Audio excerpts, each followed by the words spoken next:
On appelle déprime une réaction normale à un événement ou une succession d'événements désagréables, contrariants ou pénibles. Les symptômes s'apparentent à ceux d'une dépression, mais ils sont de courte durée. La personne affectée répond bien à la stimulation de son entourage.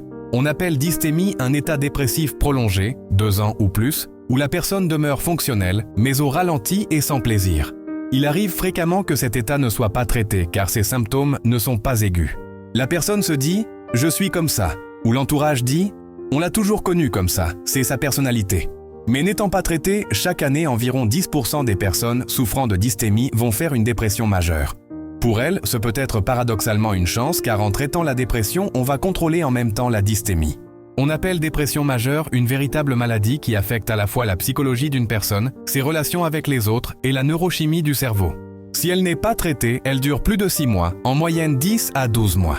On parle de dépression chronique lorsque quelqu'un qui souffre de dépression majeure ne réagit pas complètement au traitement et que celle-ci se prolonge. Le burn-out est un terme emprunté au vocabulaire aérospatial.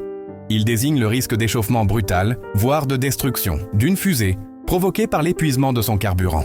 En anglais, burn-out signifie s'user, s'épuiser, craquer en raison de demandes excessives d'énergie, de force ou de ressources.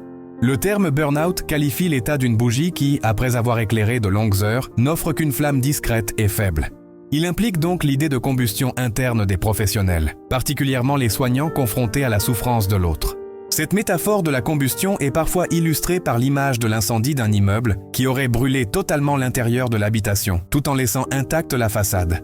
Le karoshi est l'équivalent japonais du phénomène anglo-saxon de burn-out. Le karoshi, ou mort par la fatigue au travail, désigne un épuisement qui peut aboutir au suicide et à la mort. Ce syndrome dit de mort par surmenage est le degré absolu du burn-out. La mort résulte de la destruction des glandes surrénales. Celles-ci fonctionnent de façon intensive en période de stress, puis, ne pouvant plus fournir les hormones, s'autodétruisent.